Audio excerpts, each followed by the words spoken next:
la última parte de la unidad 8C, en el que vamos a ver reacciones redox. Ahí está indicado en qué capítulos del libro, de los libros, pueden encontrar estos textos. Una hojita más. Ya para completar este tema, mañana vamos a hacer ejercitación de reacciones redox. Bueno, las reacciones redox o reacciones de óxido-reducción son reacciones con las que cotidianamente tenemos, digamos, contacto o las podemos visualizar en nuestra vida cotidiana, pero es probable que como no conocemos del tema no nos hayamos dado cuenta, ¿sí? A título general podemos decir que la mayoría de los elementos metálicos y no metálicos se obtienen por procesos de oxidación o reducción. Consideremos ahí dos ejemplos, ¿sí? Tenemos reacciones entre un metal y oxígeno en la primera reacción, como es el calcio en estado sólido, que reacciona con oxígeno en estado gaseoso, perfectamente puede ser el oxígeno del aire, para dar lugar a la formación de óxido de calcio. Y en la segunda reacción tenemos un no metal como el cloro, en este caso cloro gaseoso, que reacciona con oxígeno para dar lugar a la formación de óxido de cloro, ¿sí? Entonces, en las dos reacciones hay transferencia de electrones. Ya vamos a ver que no está evidenciado tal como está escrita la reacción. Nosotros vamos a aprender, digamos, una herramienta que nos va a permitir analizar si una reacción es una reacción en la que hay o no hay transferencia de electrones, ¿sí? Estas dos reacciones que hemos presentado aquí sí tienen transferencia de electrones de una especie química a otra, y esa transferencia nosotros la podríamos evidenciar si pudiéramos identificar cuáles son los números de oxidación de cada una de las especies que intervienen en cada una de las reacciones químicas, y también podríamos hacer las semireacciones que nos permitirían saber de qué especie química a cuál otra se está realizando la transferencia de electrones. Ya vamos a avanzar un poquito más para ver cómo, digamos, prácticamente cómo vamos a manejarnos para poder llegar a estas conclusiones. Una hojita más.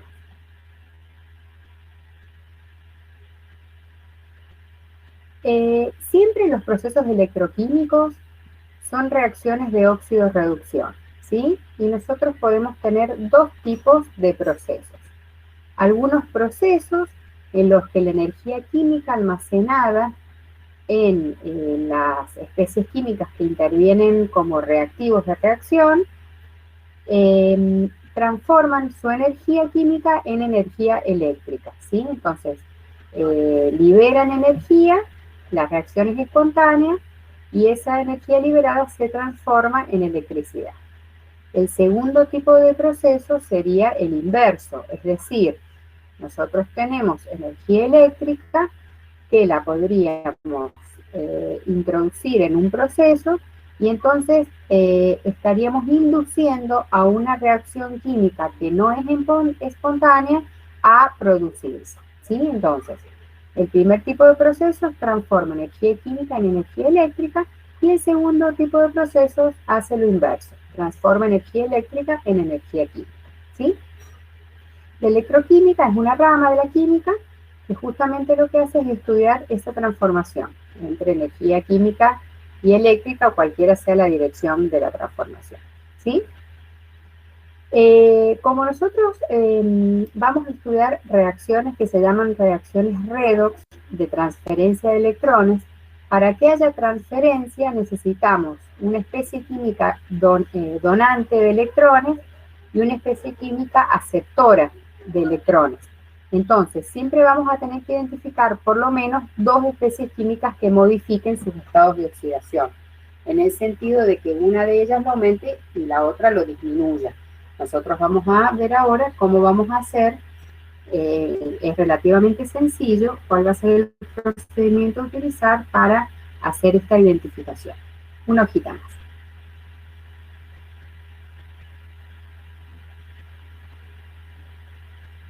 Entonces, como nosotros dijimos recién que vamos a analizar el estado de oxidación de las especies químicas que intervienen y vamos a detectar cambios en los estados de oxidación, vamos a poner algunas reglas de cómo vamos a asignar el estado de oxidación a cada especie química.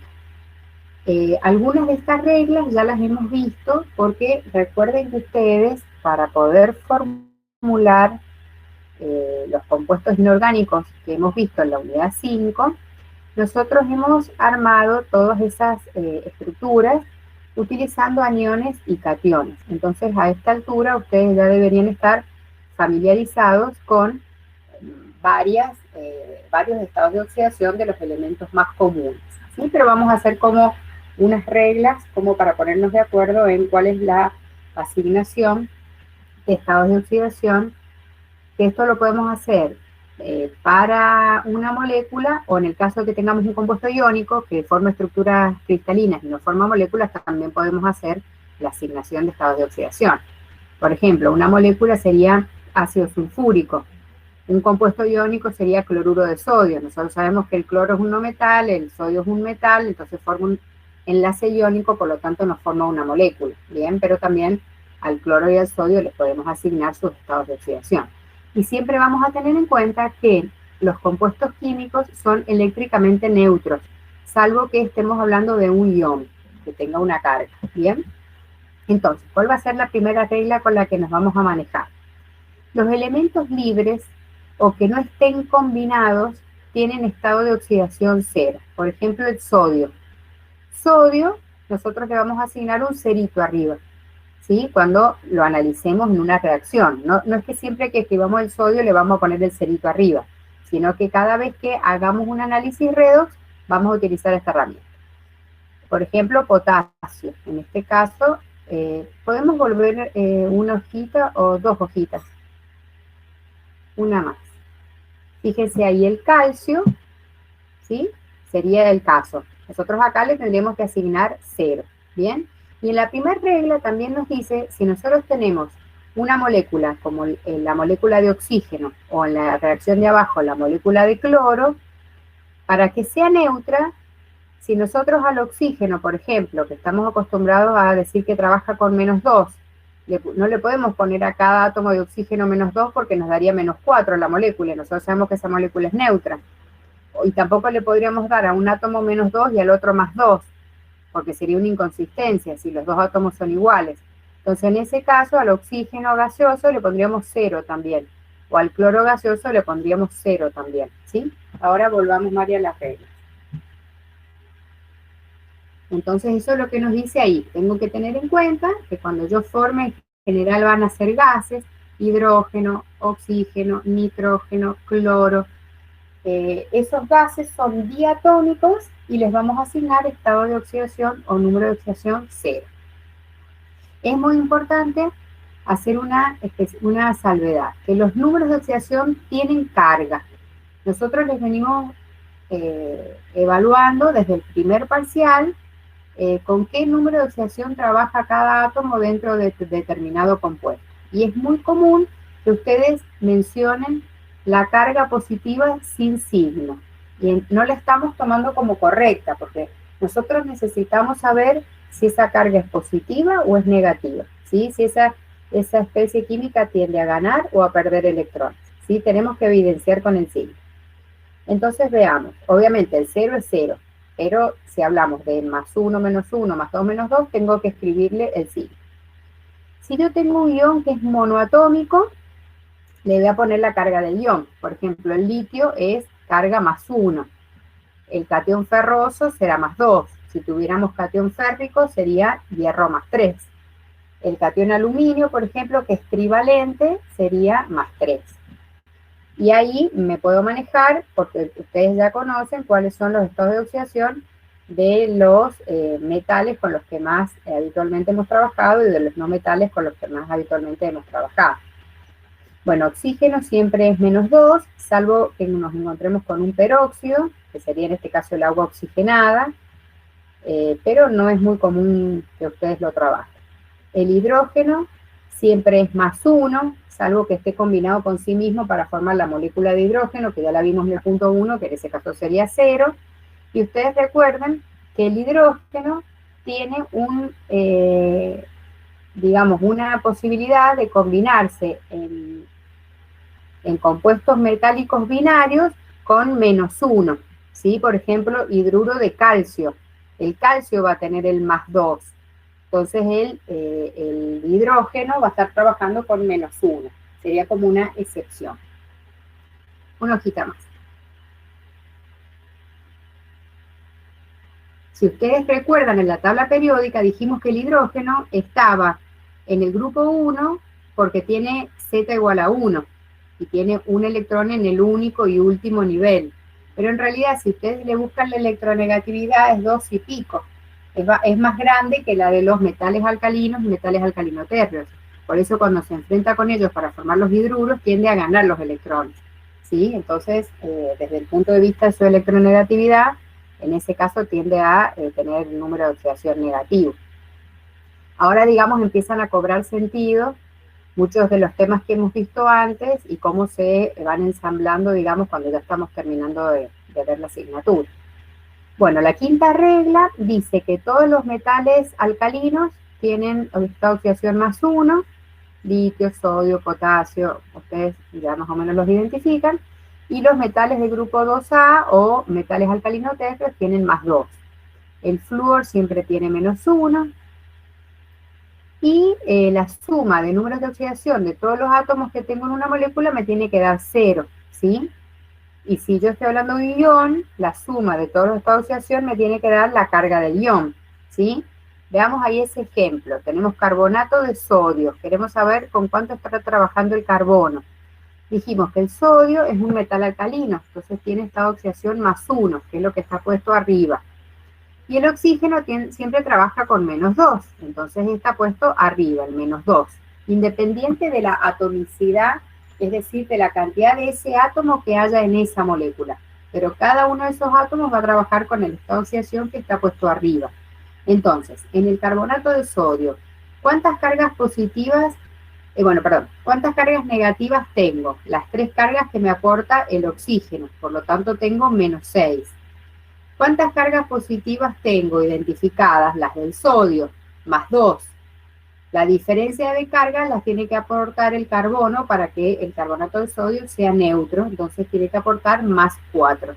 Ese es el estado de oxidación con el que está trabajando el carbono en esa molécula. Ya sería una forma práctica de identificar también estados de oxidación desconocidos o que no esté seguro yo en función de los que sí estoy seguro con qué están trabajando, ¿sí? Una hojita más.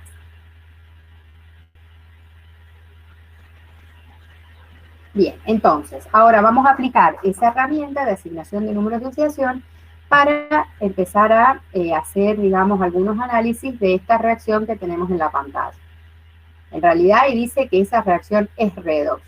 Ustedes cuando analicen en algún ejercicio, les van a presentar la reacción y seguramente les van a preguntar si la reacción es o no es redox. Entonces, ¿ustedes qué van a hacer?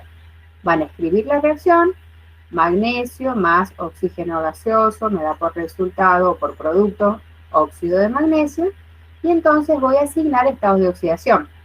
El magnesio está sin combinar, le pongo el 0, el oxígeno es un gas, pero los dos átomos son iguales, le pongo el 0, y luego en el óxido de magnesio yo sé que el oxígeno siempre trabaja con -2, entonces el magnesio, que de paso coincide que es un elemento de grupo 2A, tiene +2, para que esa molécula óxido de magnesio me dé neutro, ¿sí?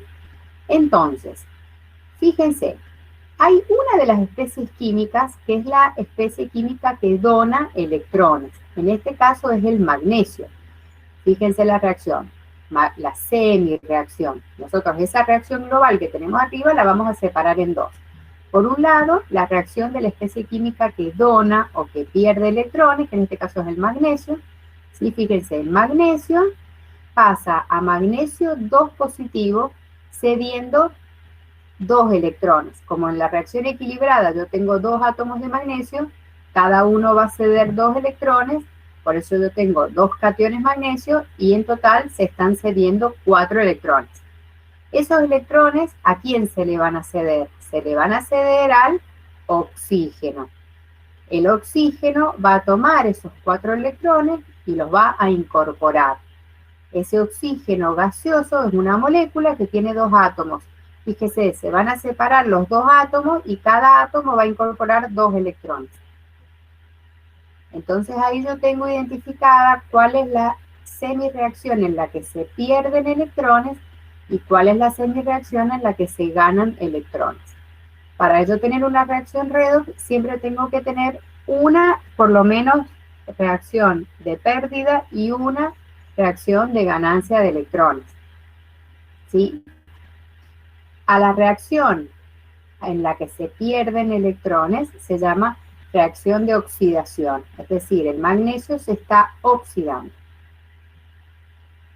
Y la otra semireacción en la que hay ganancia de electrones se llama semireacción de reducción, es decir, el oxígeno se está reduciendo. Y la reacción global es la misma reacción que tenemos al principio, lo único que la tenemos como iones, en la que estamos evidenciando los estados de oxidación.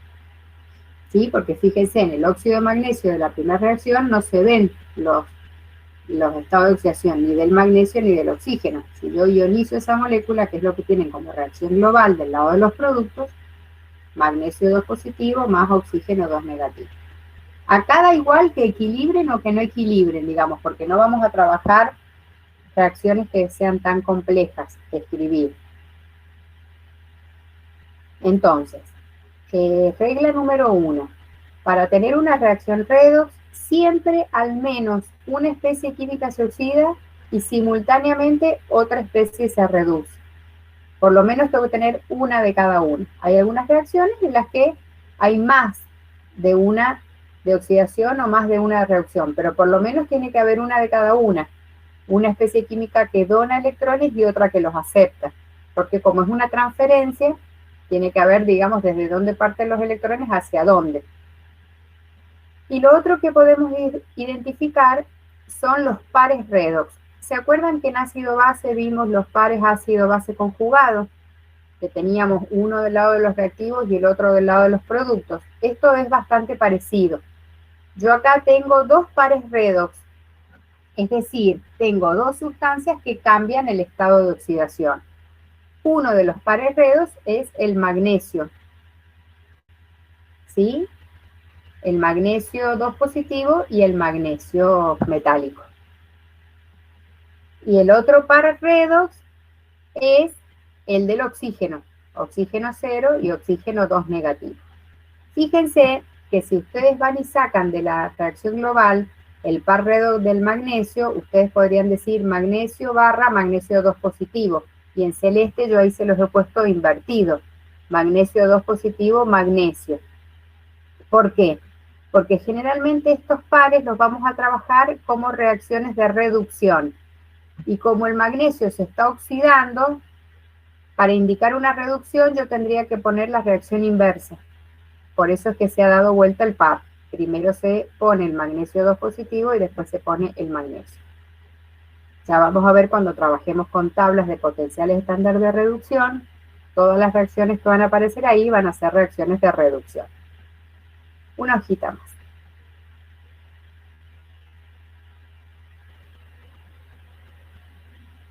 Bien, dijimos, ¿cuántos electrones se habían transferido? El magnesio había perdido 4 electrones y esos 4 electrones los había tomado el oxígeno. Por tanto, ese N, que se llama cantidad de electrones en juego, es igual a 4. ¿Sí? Y después también podemos identificar quién es el agente reductor y quién es el agente oxidante. ¿Sí? Vamos a empezar por el oxígeno. El oxígeno es el agente oxidante por excelencia. Bien, es uno de los elementos más electronegativos de la tabla y también es bastante abundante en la naturaleza. Entonces, el oxígeno, por eso se llama así, es un agente oxidante. Lo que hace es oxidar a la otra sustancia. Bien, ustedes vieron que el magnesio se oxidaba, ¿sí? Entonces, el agente oxidante se reduce y lo que hace es obligar a la otra sustancia a oxidarse. La contrapartida, ¿cuál es? El agente reductor. La sustancia que se oxida es el agente reductor, porque está obligando a la otra especie química a reducirse. Ahí lo tienen como una... tienen esas flechitas, que también puede ser otra forma de analizar. El agente reductor, que es el magnesio, cede electrones, aumenta el estado de oxidación porque pasó de 0 a +2 y se oxidó. Y la contrapartida es el agente oxidante, que es el oxígeno que captó electrones, disminuyó el estado de oxidación porque pasó de 0 a -2, -2 es más chico que 0, y por lo tanto se redujo, ¿sí? Y ahí tienen los pares, ¿bien? Los pares que les mencioné recién. Los parcitos redox. Siempre tiene que ser el par de la misma especie química. Si se fijan en la reacción que tienen ahí, magnesio, magnesio 2 positivo, oxígeno, oxígeno 2 negativo. Lo único que siempre pongo la semireacción de reducción. Entonces, para el magnesio que se oxidó, doy vuelta y pongo primero el magnesio 2 positivo y después pongo el magnesio. Una hojita más.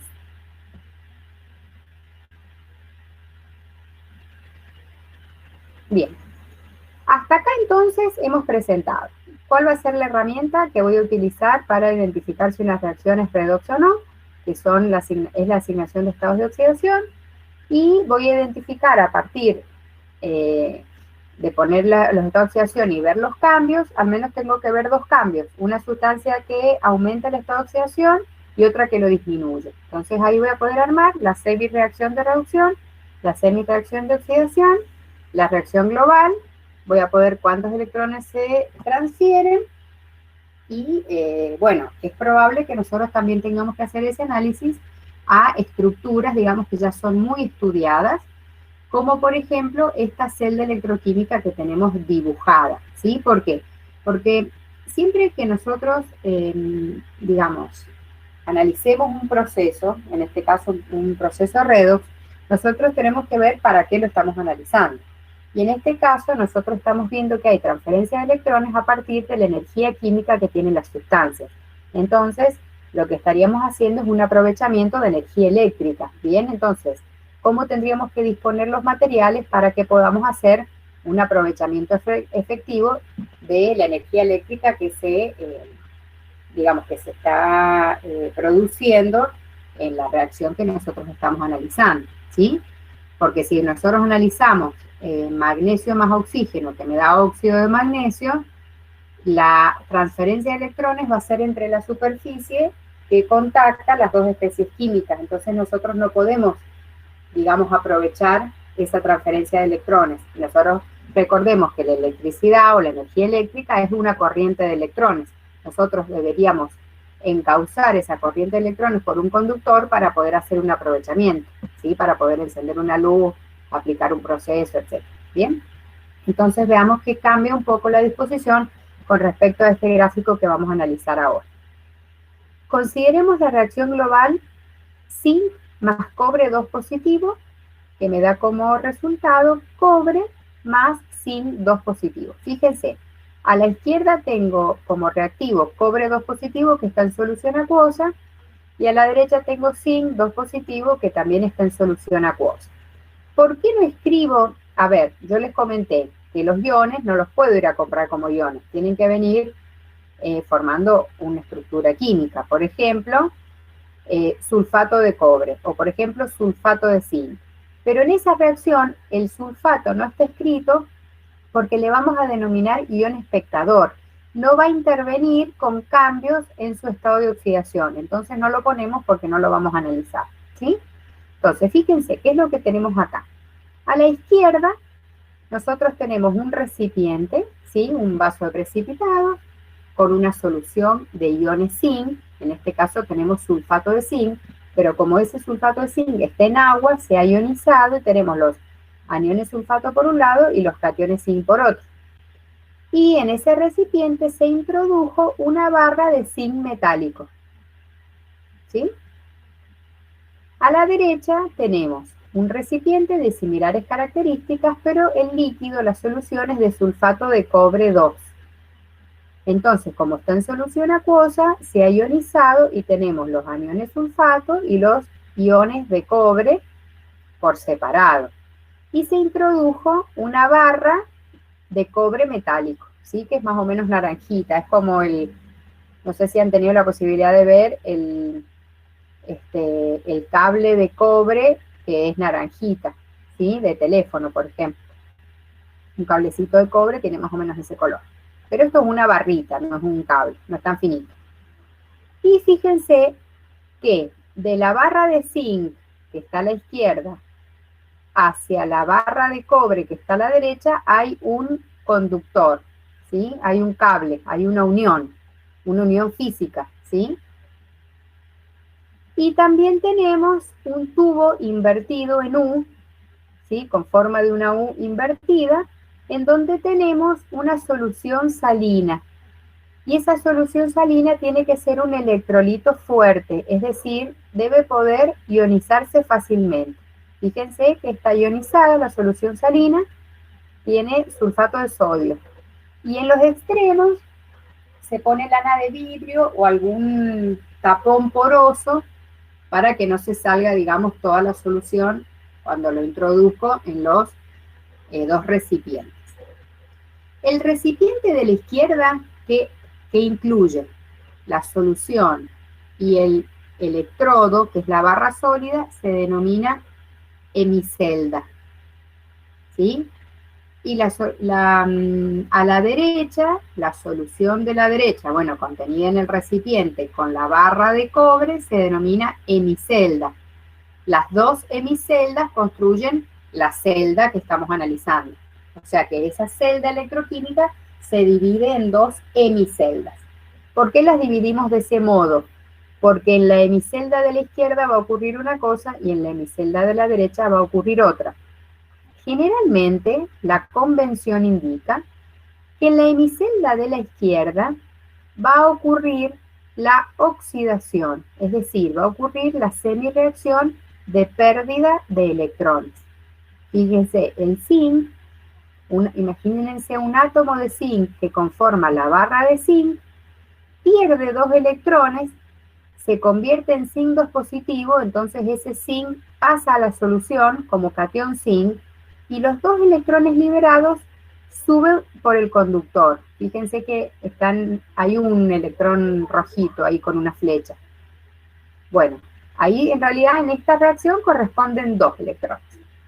Esos 2 electrones van a viajar hasta la otra hemicelda. ¿Y qué van a hacer? Se van a encontrar con ese catión cobre 2 positivo que está en solución.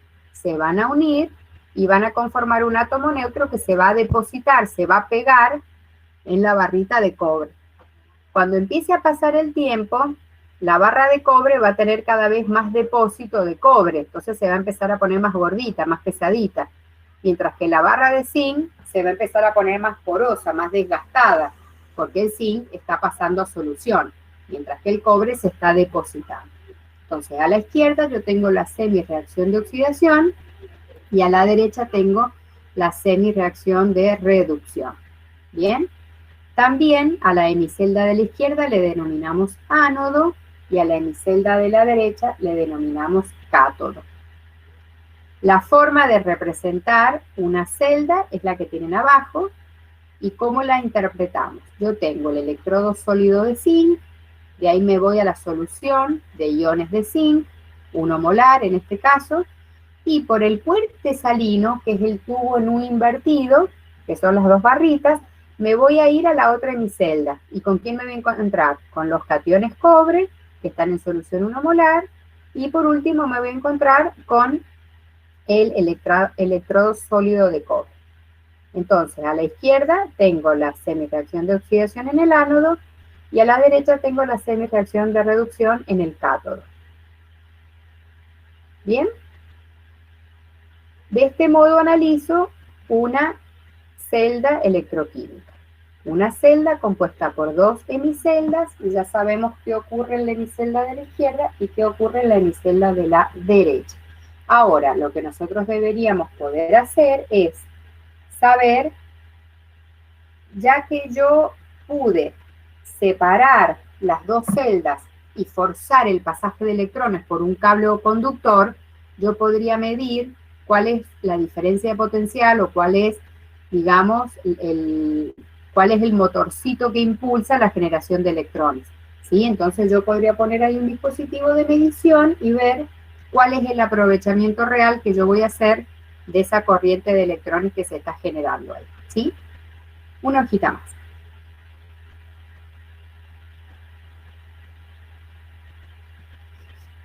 Bien, entonces,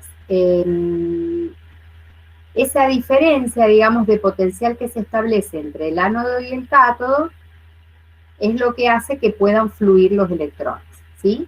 ¿Y cómo le llamamos? Le llamamos voltaje, o le llamamos fuerza electromotriz, o le llamamos potencial de la celda. Fíjense en la imagen de arriba a la derecha, que es el mismo ejemplo que nosotros tenemos en la pantalla anterior, y la medición da 1,1 volt. Ya vamos a ver cómo llegamos a ese valor de 1,1 volt. Y ahí tenemos cuáles son las partes de la hemicelda, que son las dos hemiceldas, cada una construida por el electrodo y la disolución, el puente salino, que es el tubo no invertido, el voltímetro, que es el aparato de medición, y el circuito eléctrico, digamos que sería el cableado que vamos a hacer. Una hojita.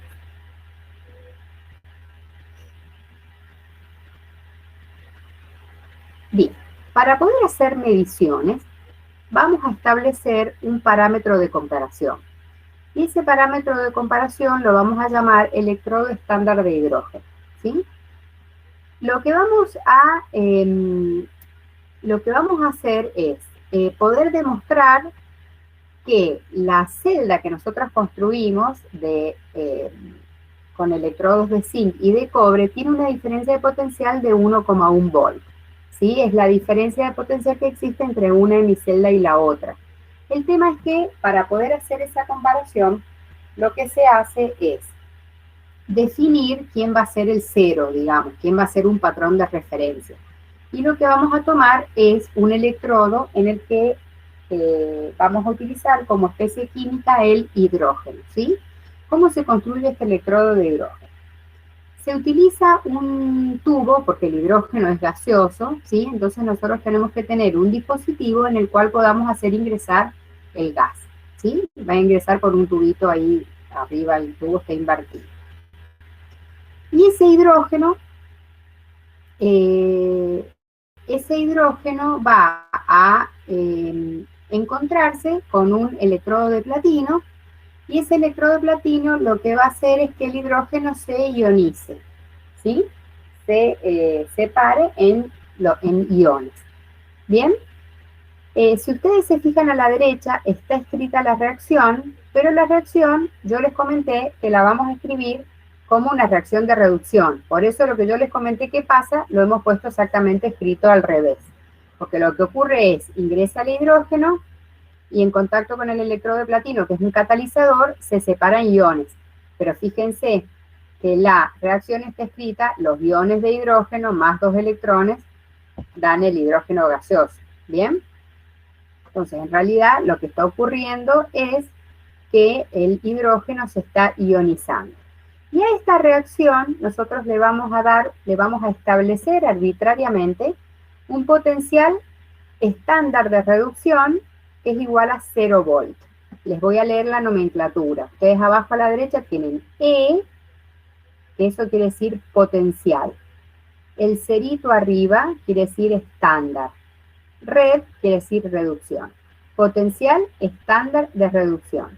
¿Por qué es estándar? Porque se ha medido a 25 grados y a una atmósfera de presión. Y el ácido clorhídrico que contiene el recipiente tiene una concentración 1 molar. ¿Sí? Entonces, cuando se cumplen estas condiciones de concentración, presión y temperatura, el potencial que yo mido es un potencial estándar. Por eso tiene el cerito arriba. Nosotros vamos a trabajar con potenciales estándar de reducción de un montón de otras sustancias y siempre están tomados en estas condiciones. Y en el caso del electrodo de hidrógeno estamos asignando 0 volt. Esto es una convención, es como cuando nosotros decimos San Juan está a 725 metros sobre el nivel del mar.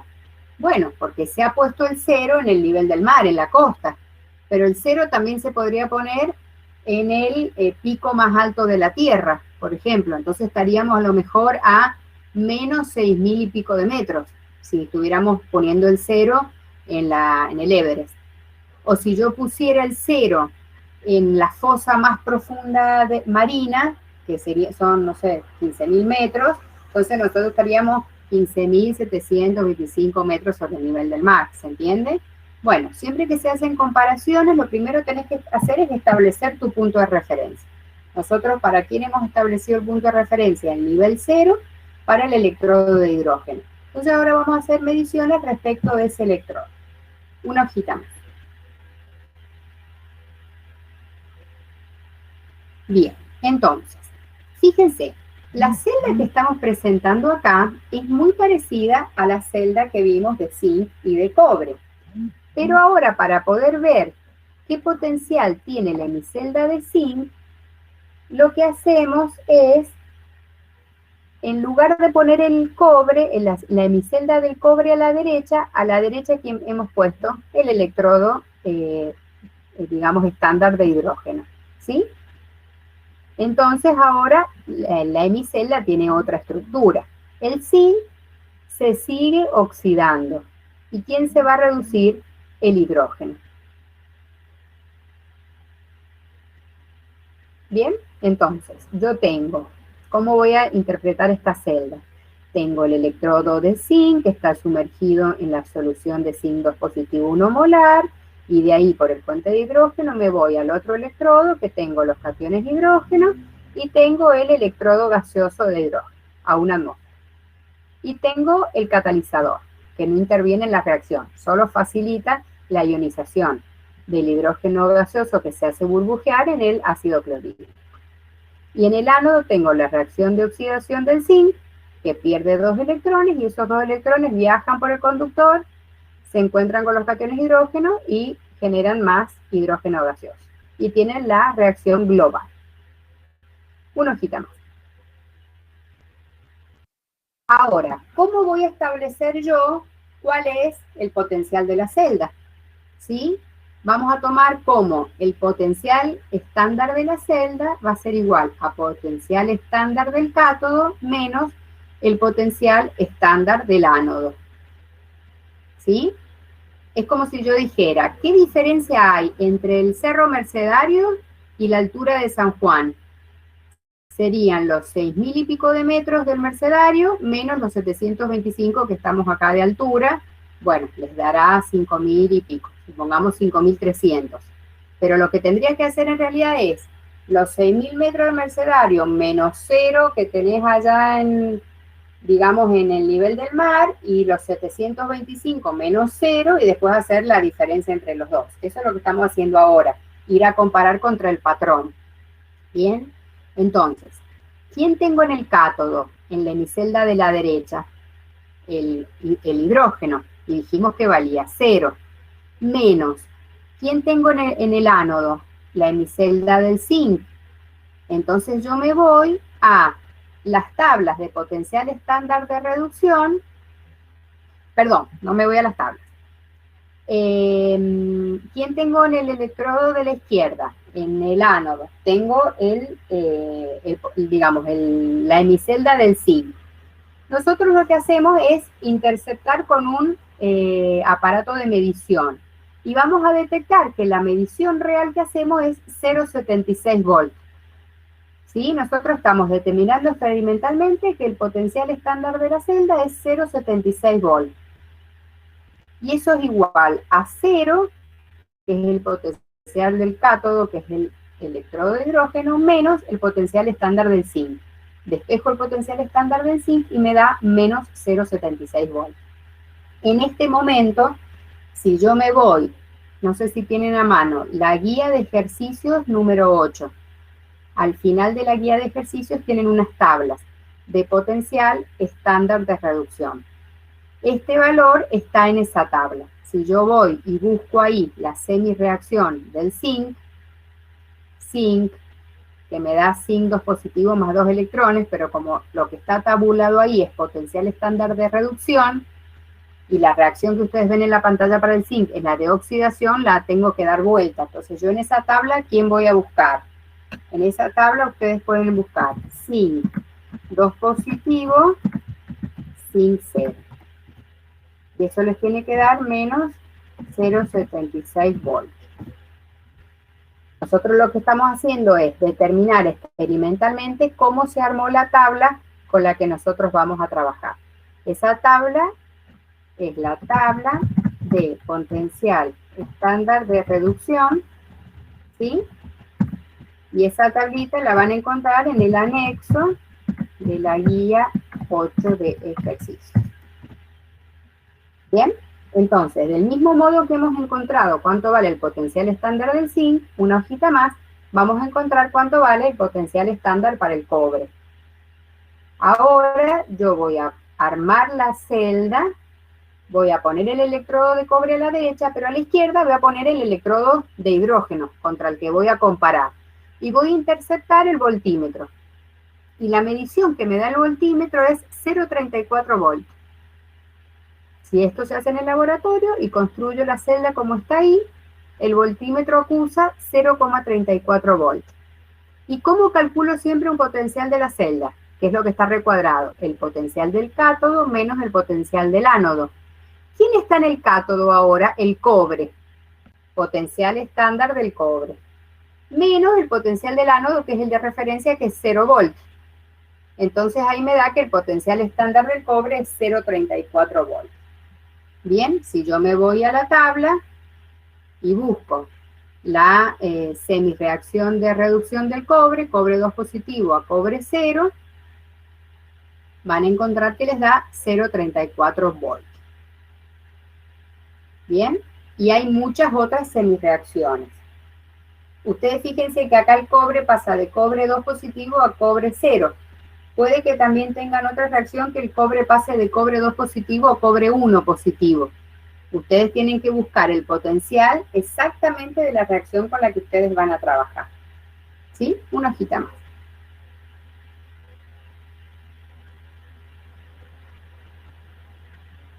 Ay, ¿será la imagen esta que no nos la muestra? A ver, una más, Mari. A ver, una menos. Ahí está. Gracias. Fíjense, esa es la tabla que ustedes tienen en la guía de ejercicios. En la bibliografía, obviamente, se presentan por diferentes autores diferentes tablas. Así como nosotros vamos a trabajar con los potenciales estándar de reducción, S0 de reducción, otros autores muestran S0 de oxidación. Bien, vamos a familiarizarnos con la guía, tabla de la guía, y con esa es con la que vamos a hacer los ejercicios. Veamos. Eso que está marcado en naranja, que la verdad que no se lee mucho, pero lo que queríamos mostrar es la estructura general de la tabla. Ahí está la semirreacción de reducción del hidrógeno, igual a 0, su potencial, 0 volts. Todas las semirreacciones que están por encima, fíjense que tienen valores positivos de S0 de reducción. Y todos los que están por abajo tienen valores cada vez más negativos de potencial estándar de reducción. Y dijimos que la hemicelda del cobre estaba por arriba, 0,34, y la del zinc estaba por abajo, menos 0,76. Que era lo mismo que calcular el potencial estándar de la primera celda, se los voy a escribir acá, el E0 de la celda era igual al E0 del cátodo menos E0 del ánodo. Y eso era igual a 0,34 volts menos 0,76 volts. Y eso es lo que me da 1,1 volts que es lo que nosotros también podemos lograr experimentalmente, ¿sí? Entonces, fíjense, ¿quién está en el cátodo? El cobre, ¿sí? Es decir, en el cátodo se produce la semireacción de reducción. Está por arriba de la línea del hidrógeno, ¿bien? Esa especie se va a reducir, ¿bien? Va a obligar a la otra a oxidarse, que es la que está por debajo del hidrógeno, menos 0,76. El zinc se va a oxidar, ¿bien? Pero si yo tengo las dos especies químicas por arriba del hidrógeno, a ver, me voy a abrir la guía, denme un segundito. Así les busco algún ejemplo que esté en la tabla. Espero que ustedes me vayan siguiendo.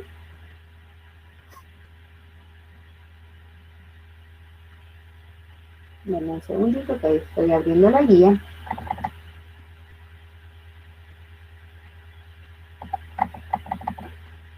Fíjense, vamos a seguir trabajando con el cobre, 0,34. Alguien que también esté por arriba, a ver, no, voy a buscar, está muy cerquita del hidrógeno. Voy a buscar la plata. Plata, 0,80. Cobre, 2 positivo a cobre, 0,34. ¿Qué pasa ahí? Los dos son positivos. Bueno, pero la plata tiene un potencial estándar superior al del cobre. La plata se va a reducir y va a obligar al cobre a oxidarse. Siempre yo tengo diferencia de potencial. El que tenga mayor diferencia de potencial es el que se va a reducir y va a obligar a la otra especie química a oxidarse. El tema es que mientras más cerquita estén los potenciales de las reacciones en la tabla, menos es la diferencia. Y al ser menor la diferencia, menor va a ser la posibilidad de obtener energía eléctrica. A nosotros nos conviene agarrar el primero de la tabla y el último, que es donde tengo mayor diferencia de potencial, mayor posibilidad de digamos, obtener esa corriente de electrones. Pero aunque yo tenga dos reacciones, una debajo de la otra en esta tabla, la que está por encima, tal como el esquema que estamos mostrando, que las de más arriba son las más positivas, la que está por arriba se va a reducir y va a obligar a la que está por debajo a oxidarse, aun cuando la que está por debajo también sea positiva. ¿Bien? Una hojita más. Bien, ahora, vamos a analizar la espontaneidad de las reacciones redox. Es decir, hasta aquí nosotros estamos hablando de que unas reacciones redox, porque yo analizo los cambios de estado de oxidación e identifico que tengo por lo menos dos especies químicas que cambian su estado de oxidación, una los aumenta y la otra lo disminuye. El tema es que en el papel yo puedo escribir cualquier reacción, pero lo que vamos a analizar ahora es de esa reacción en la naturaleza, se puede producir o no se puede producir, ¿sí?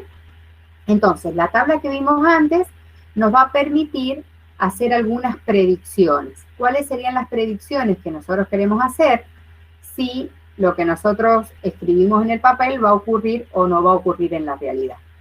Fíjense, ¿cuál es la diferencia que yo tengo en el esquema de la izquierda y en el esquema de la derecha? En el esquema de la izquierda, yo voy a forzar a los electrones a pasar por el conductor. Lo que me estaría faltando es el puente salino, ¿sí? Para poder unir el circuito eléctrico, ¿sí? El puente salino no lo he mencionado, disculpen. El puente salino tiene al menos dos funciones. Una de las funciones es poder cerrar el circuito eléctrico, ¿bien? La otra función que tiene es equilibrar cargas. Fíjense a la izquierda, yo voy a tener que empiezan a predominar los cationes positivos en solución. Y el puente salino era un electrolito fuerte, ¿se acuerdan? Estaba fuertemente disociado. Entonces, de la sustancia electrolito que contiene el puente salino, los aniones deberían ir, digamos, a las proximidades del vaso, digamos, de la solución que está a la izquierda, que se está poniendo más positiva. Mientras que a la izquierda se está poniendo más negativa, porque los cationes se están depositando con los electrones que vienen por el cable, entonces están predominando, en el ejemplo que habíamos puesto eran iones sulfato, ¿se acuerdan? Entonces, del puente salino deberían migrar los cationes a las proximidades de la solución contenida en el vaso de la derecha. La diferencia con el esquema que tenemos a la derecha es que el circuito salino está, digamos, reemplazado directamente por la solución, porque los dos electrodos están sumergidos en la misma solución. ¿Se ven? Entonces hay otro tipo de compensación, pero también hay otro tipo de problema, porque si algunos electrones viajan por la solución, no van a ser obligados a pasar por el conductor externo. Entonces no necesariamente va a haber un aprovechamiento completo de esa corriente de electrones. ¿Sí? Una hojita más.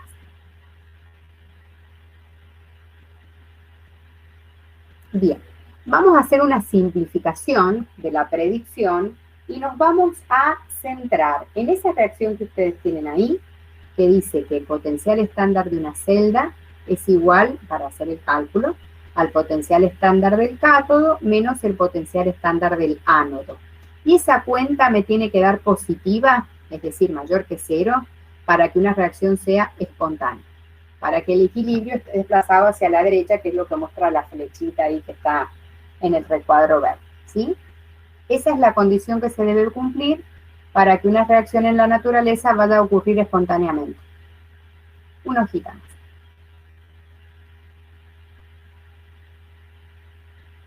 Bien, ¿qué efecto tiene la concentración de las hemiceldas en el cálculo de del potencial estándar o de la FEM? ¿Sí? Hasta ahora nosotros hemos estado dando concentraciones 1 molar, pero en general es probable que esas concentraciones sean diferentes a 1 molar. O si trabajamos con gases, que esa presión sea diferente a una atmósfera de presión. O incluso que las temperaturas también sean diferentes a 25 grados Celsius. Con gases es muy poco probable que trabajemos, generalmente vamos a trabajar con solución acuosa, con soluciones acuosas, y lo que vamos a hacer es la ecuación de Nér, que tiene una expresión general en la que se incluyen concentraciones y temperaturas, pero la expresión general con la que vamos a trabajar es la que está recuadrada en azul y que me dice que el potencial de la celda, ya no es potencial estándar, es igual al potencial estándar más un ajuste. Y ese ajuste viene dado por n, que es la cantidad de electrones puestos en juego, y el logaritmo de Q. ¿Y quién es ese logaritmo de Q? La división que vamos a hacer entre la concentración de los productos y la concentración de los reactivos. Una hojita más.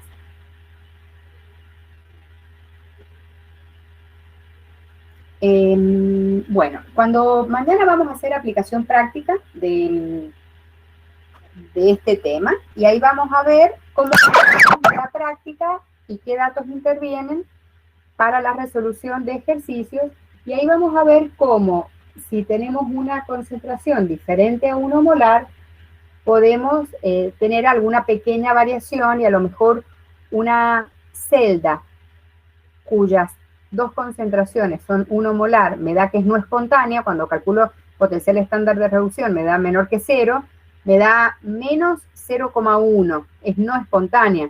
Si yo logro aumentar un poquito, modificando las concentraciones, puede que la logre hacer espontánea, ¿sí? Entonces vamos a ver, digamos, cuál es la aplicación práctica de la ecuación que hemos visto recién. Bueno, en particular, en este tema tenemos 5 aplicaciones.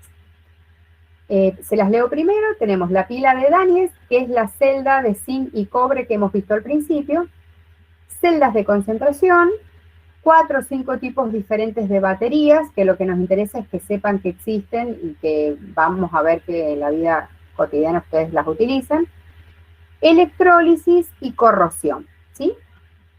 En particular, pila de Daniels, ya la hemos visto bastante en detalle. Punto 2 y 3 nos interesa que sepan, digamos, de su existencia y que presentan algunas diferencias. Y si de electrólisis y de corrosión vamos a hacer algunas aplicaciones, vamos a hacer algunos ejercicios. Una hojita más. Denme un segundo.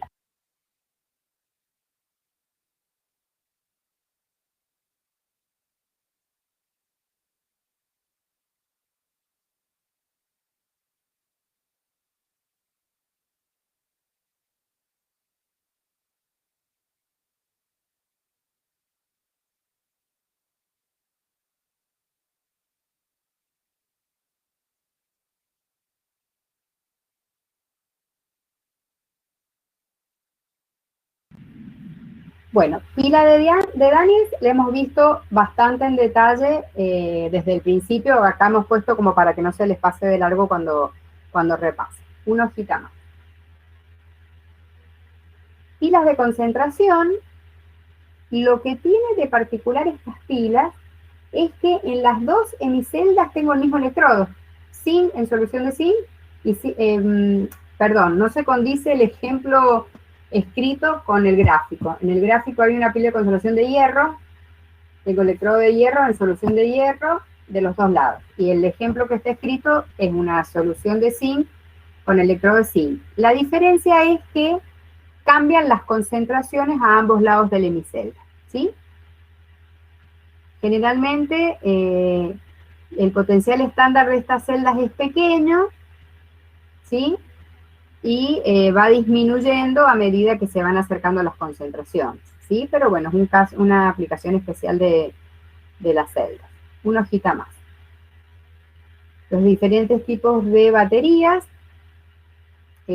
Tenemos baterías de pilas secas, baterías de mercurio, acumulador de plomo, que sería la batería del auto, baterías de litio. Ustedes saben que el litio actualmente se denomina oro blanco. Se han encontrado unas minas de litio que están, digamos, bastante cotizadas en Perú. Digamos, generalmente lo que se hace es tratar de poder desarrollar baterías que tengan mayor duración, ¿sí? Me refiero a los dispositivos electrónicos. Entonces, bueno, están cada vez más desarrollados este tipo de baterías, e incluso con el tema de las recargas, que no tengan tanto agotamiento a la hora de hacer las recargas. Bien, una hojita más.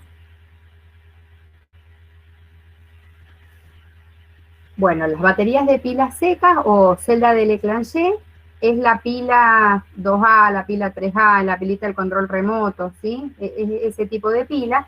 Fíjense que son pilas compactas, que tienen digamos, una potencialidad de generar, digamos, no voy a hablar de generación, perdón, de transformación de energía química en energía eléctrica, pero no son los dos vasitos con la solución líquida, con el electrodo que se introdujo. O sea, fíjense que los electrodos están compactos al interior de la pila, y generalmente uno de los electrodos, el electrodo positivo, está rodeado del otro electrodo. O sea, se ha buscado la forma para que tenga los dos componentes en algo bastante más compacto que lo que veníamos viendo, que eran dos vasos precipitados, con los electrodos sólidos, con el cable, con el puente salino, ¿sí? La próxima pila es la que generalmente se utiliza en los relojes. Creo que esa es la que viene. La batería de mercurio, que es le suelen llamar pila botón, ¿sí? Que es la pilita. Bueno, hay varios dispositivos que utilizan este tipo de pila, digamos. No es necesario que se conozcan las reacciones. Sí, fíjense que hay bastante desarrollo, digamos, para poder utilizar algo muy compacto, que te utilice poco lugar y que sea, digamos, que no tenga pérdidas, que no tenga fisuras. Esta es la forma en la que están dispuestos el ánodo y el cátodo al interior de ese dispositivo tan pequeño. Una hojita más. Bueno, el acumulador de plomo es una serie de 6 celdas, es la batería del auto, ¿sí? Por ejemplo, el acumulador de plomo tiene una particularidad, y es que se puede recargar, es decir, hace su máximo aporte cuando vos encendés el vehículo, pero a partir de allí lo que hace es recargarse. Entonces, hace su aporte, su descarga, digamos, que no es total. Cuando vos encendés el auto, es el máximo esfuerzo, digamos, del dispositivo, y a partir de ahí lo que vos haces es revertir el circuito y empezar a recargarla, para que vos estás regenerando la energía química del dispositivo, para que cuando vos apagues el motor y lo vuelvas a encender nuevamente, lo vuelvas a tener disponible, más allá de que tiene una vida útil, ¿sí? Las garantías suelen ser de 1 año para este tipo de dispositivos. O, por ejemplo, la batería del celular, que también vos lo estás utilizando, pero en el momento en el que pones a cargar el teléfono, lo que haces es revertir digamos, el signo de la batería. Entonces ahí empezás a regenerar la energía química que está almacenada en el dispositivo batería para volver a tenerlo disponible cuando vos cortes la alimentación de la red nuevamente, ¿sí? Una hojita más.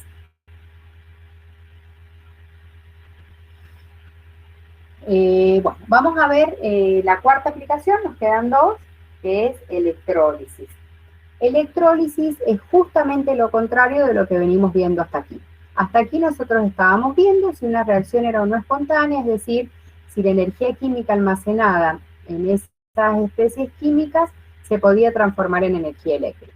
Ahora, en este tema de electrólisis, nosotros lo que vamos a hacer es hacer circular una determinada corriente eléctrica continua para producir un efecto.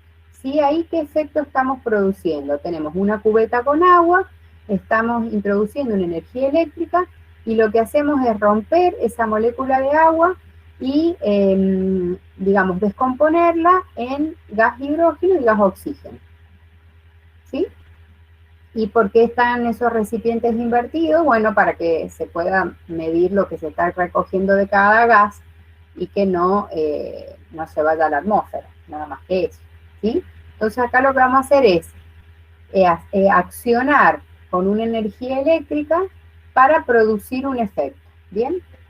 Una hojita más. Bien, hemos expuesto acá estas dos leyes que si ustedes las buscan en la bibliografía ya no suelen aparecer, sino que se fusionan en una sola expresión que permite hacer la resolución de los ejercicios. Pero está bueno que nosotros podamos analizar por separado los dos efectos. Fíjense en el recuadro qué variables tenemos. M, que es masa, y Q, que es cantidad de corriente. ¿Sí? ¿Qué me dice la primera ley de Faraday? Que la masa que yo puedo depositar de un determinado elemento es proporcional a la cantidad de corriente que yo haga circular. ¿Sí? Volviendo al ejemplo del agua, que permite liberar hidrógeno y oxígeno, mientras más corriente yo haga circular, voy a poder liberar más gases. ¿Bien? En este caso es masa depositada o masa obtenida, porque en el caso de recién no voy a obtener una masa depositada sólida, sino que voy a obtener una masa de un gas, ¿sí? O un volumen de un gas. La segunda ley de Faraday, ¿cuáles son las expresiones, digamos, las variables que me relaciona? Masa y equivalente químico, ¿sí? ¿Y qué me dice la ley? Que la masa que yo deposito o que obtengo del elemento, digamos, deseado, es proporcional al equivalente químico, ¿sí? Y el equivalente químico está relacionado con la masa molar del compuesto y su número de oxidación, ¿sí?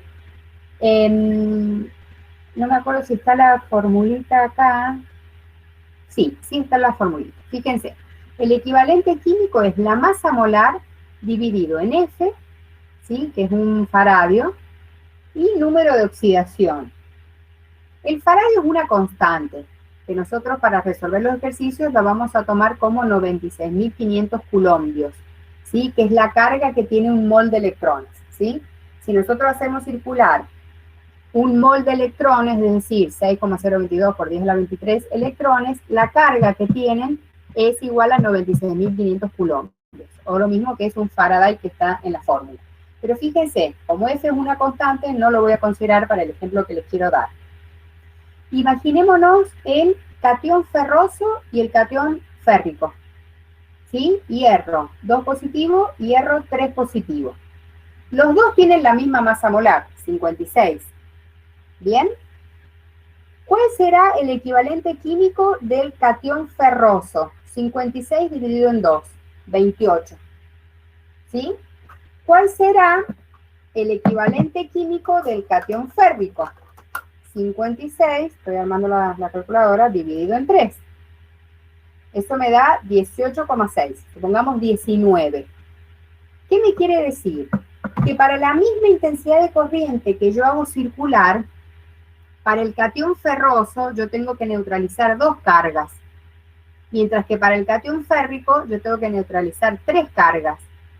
Bien, entonces es más probable que yo deposite más masa con la misma intensidad de corriente con el catión ferroso que con el catión férrico, porque estoy dividiendo en un número de oxidación más pequeño. Entonces, si yo quiero obtener masa de hierro depositada, me conviene partir de una solución que tenga cationes ferrosos y no que tenga cationes férricos. Si no, yo voy a tener que hacer circular más corriente si quiero obtener la misma masa a partir de catión férrico. ¿Se ven? Entonces, unificando las dos leyes, nosotros vamos a llegar a la expresión a la primera expresión que ustedes tienen en rojo. M es igual a E por I por T. ¿Qué quiere decir cada variable? M es masa depositada o masa liberada si es un gas. Es igual a E, que es el equivalente químico que lo tienen desplegado, por I, que es la intensidad de corriente, que siempre lo vamos a poner en amperes, por T, que es el tiempo que nosotros estamos haciendo circular la corriente, que la vamos a poner siempre en segundos, ¿sí? Y si yo reemplazo E, que es el equivalente químico, por lo que tienen siendo E igual a esa expresión, resulta la fórmula que ustedes van a utilizar para hacer los ejercicios, que es que la masa depositada de una determinada sustancia o la masa liberada de un gas es igual a la masa molar por la corriente que estoy haciendo circular en amperes por el tiempo transcurrido en segundos dividido en F, que en realidad directamente vamos a poner 96.500 coulombios, por el número de oxidación. ¿Bien? Y con esto ustedes básicamente, ¿qué pueden calcular? Masa depositada, qué intensidad de corriente necesitan hacer circular para depositar una masa en un determinado tiempo, o cuánto tiempo tengo que hacer circular, o bien puedo hacer estas, digamos, estas comparaciones de si me conviene partir, en el caso de que yo tenga un ion que tiene varias posibilidades de estado de oxidación, si me conviene partir, como yo le decía, de catión férrico o de catión ferroso, o cuánto puedo obtener si parto de uno y cuánto puedo obtener si parto del otro. Puedo establecer algunas comparaciones en función de los números de oxidación. Y nos quedaría, creería que a partir de ahora, la última aplicación, una hojita más, Mari, que es corrosión, ¿sí? ¿Por qué? Imaginémonos que tenemos la reja de la ventana de la casa, ¿sí? Que las hemos hecho de hierro.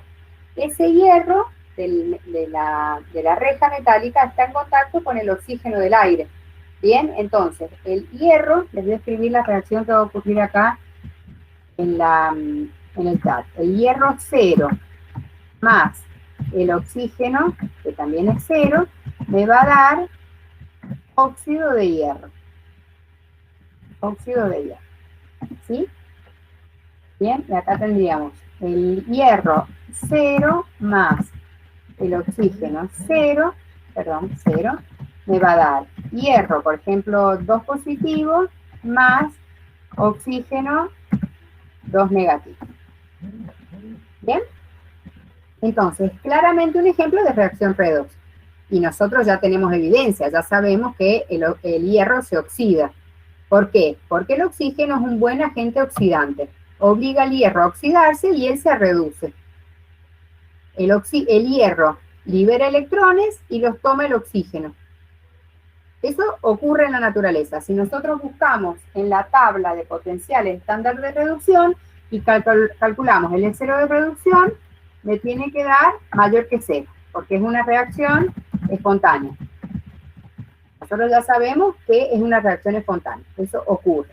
Bueno, no es tan grave si te ocurre en la reja de la casa, porque cuando se forme óxido como una película que recubre toda la reja, ya es más difícil que el oxígeno del aire esté en contacto con el hierro de la reja, porque ¿con quién va a estar en contacto? Con el óxido que se formó. Entonces ahí empieza a disminuir la velocidad de reacción, cada vez se oxida menos la reja. ¿Se entiende? Estamos analizando, fíjense cómo nos fuimos a cinética química. Ya se empieza a interponer el óxido entre el oxígeno y el hierro, entonces ya no es tan probable que se te siga oxidando hasta el corazón de la reja, digamos. Pero si vos lo que tenés es un determinado recipiente para almacenar un líquido o un gas en la industria, Vos lo que menos quieres es tener un proceso de corrosión, que en algún lugar del tanque se, digamos, termine debilitando la pared del tanque por un proceso de corrosión e incluso se te lesione, se te pique y empiezas a tener pérdida de ese gas o de ese líquido almacenado, ¿sí? Entonces, generalmente lo que se hace es colocar otros elementos que se llaman ánodos de sacrificio, y esos elementos son más fácilmente oxidables que el metal con el que está construido el tanque. Entonces, como vos tenés todo conectado, lo que se va a empezar a, digamos, a corroer es esos ánodos de sacrificio y vos los podés ir monitoreando. Como se van a empezar a desintegrar, cuando vos veas que tenés una X cantidad de ánodos de sacrificio desintegrado, vas a tener que reemplazarlos para que estén disponibles para sufrir el proceso oxidativo y que el tanque siga, digamos, sin tener ningún problema de este tipo, ¿sí? Esto se puede hacer para tanques de almacenamiento, también se puede hacer para cañerías, porque vos no querés que cuando tenés una cañería para trasladar un líquido o un gas tengas una pérdida, ¿sí? Entonces, bueno, es una forma de evitar este proceso de corrosión, que son procesos naturales. ¿Por qué? Porque puede estar expuesto tanto a la intemperie o a las condiciones atmosféricas naturales, como puede estar expuesto al propio líquido que vos estás tratando de hacer circular por adentro de esa cañería, o esa sustancia que vos quieres almacenar en el tanque que has construido para ese fin, ¿sí? No recuerdo si hay otros ítems más. Bien, a partir de acá tienen como para ir leyendo, como hemos hecho en otros temas, tienen como para ir leyendo, digamos, un resumen de la bibliografía, y ahí pueden ir identificando con el resumen que nosotros hemos hecho, los gráficos y demás, que es lo que hemos mostrado desde el principio. Entonces, si tienen alguna duda, si me quieren hacer alguna pregunta, este es el momento, mientras les comento qué actividades tenemos. Estamos terminando de corregir las recuperaciones. Es probable que ya mañana les demos las notas, los resultados finales. Para el condicional vamos a poner fecha, ¿bien? Para que tengan en claro, digamos, cuándo rendirían el condicional fórmulas. Mañana, miércoles 18, vamos a hacer ejercicios de redox. El jueves van a tener disponible, o a lo mejor mañana, porque ya lo tenemos, ahí coordinamos con las profes y ponemos el laboratorio 6 de redox para que puedan contestar el formulario. Y el viernes van a tener el último cuestionario, que es el cuestionario de redox. Y la semana siguiente, el martes, vamos a hacer un repaso, el martes en el horario de clase, porque el parcial es el día miércoles 25. Esas serían las actividades de esta semana y de la próxima semana. Y la semana que viene les comentamos cómo seguimos.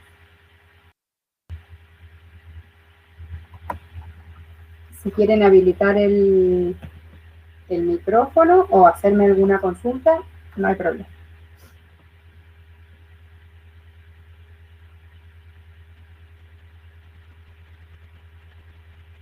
Tengo una duda con un ejercicio en el PDF de ejercitación 8B. A ver. Sí, tenemos un ratito todavía. Power de ejercicios 8B, es decir, de ácido base. A ver.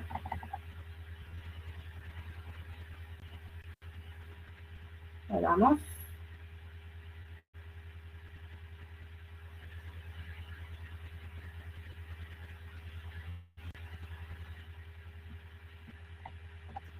Me pusiste acá el ejercicio.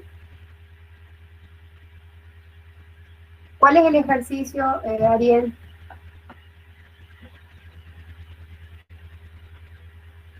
El ejemplo número 6. Bien, dame un segundo. Ejemplo número 6. Ejemplo 8, ejemplo 7, ejemplo 6. Hidróxido de calcio.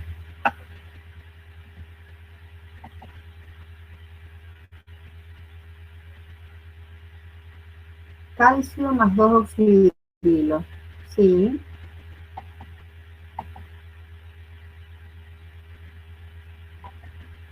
Inés, ahí te compartí la pantalla de ese ejercicio.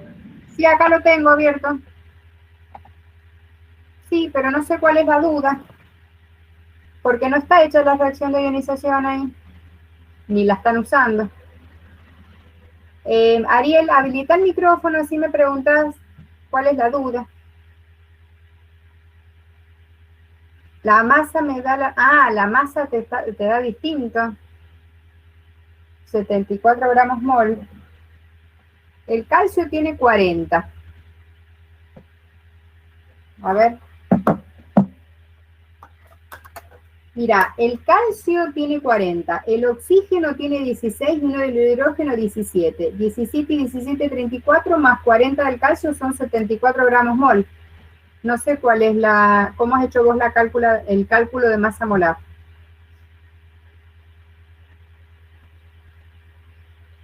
La masa en gramos de hidróxido de calcio, por eso. La masa se necesita tantos gramos de hidróxido de calcio y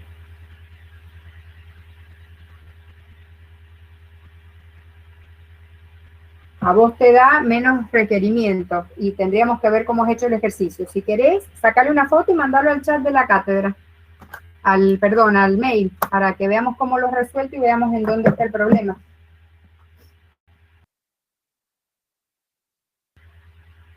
Está bien, a vos no te da 2,9 por 10 a la menos 3, te da la mitad. Mandanos una foto de tu resolución y lo revisamos. No hay ningún problema. ¿Sí te parece?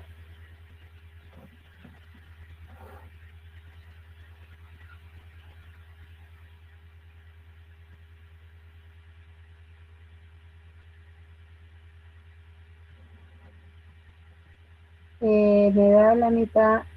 Dale, sí, manda, mira, que eso lo pueden hacer todos, no hay ningún problema porque así nosotros revisamos lo que has hecho y vemos, puede que nos hayamos confundido nosotros en alguna cuenta, porque acuérdense que no somos unos robotitos, también somos humanos, pero bueno, tratamos de no equivocarnos mucho para no confundirlos a ustedes, nada más. Ay, no me activé la cámara, discúlpenme. Como estaba entretenida en la charla, no... A ver. Ahí me activo. Discúlpenme, no me di cuenta. Les decía que, bueno, también nos podemos haber equivocado, no hay ningún problema. Lo que podemos hacer es mandarnos una foto y revisamos tus cuentas. ¿Ok? Mándelo al mail de la cátedra, ahí lo revisamos. Danos un día que terminemos de corregir los parciales, nada más. Ok. ¿Alguna duda? ¿Alguna consulta? Ya estamos en el final, la verdad que ha sido un cursado bastante intenso, porque, bueno, no son muchas las semanas que tenemos disponibles, pero bueno, traten de no aflojar ahora, sigan haciendo los ejercicios, traten de participar de las clases, de aprovechar las instancias que tengan, cuestión de que ya falta poco, ya nos falta menos. Bueno, ahí Camila está escribiendo. Ok. Bueno, entonces mañana vamos a hacer ejercicios de este tema y esta semana completamos práctica de laboratorio de este tema, cuestionario de este tema, martes que viene repasamos, miércoles tenemos el parcial. Les vamos a distribuir los cuestionarios resueltos, ¿sí? Yo creería que el fin de semana, cuestión de que si ha habido alguna duda, puedan chequear. Bueno, nos vemos mañana entonces. Que anden bien.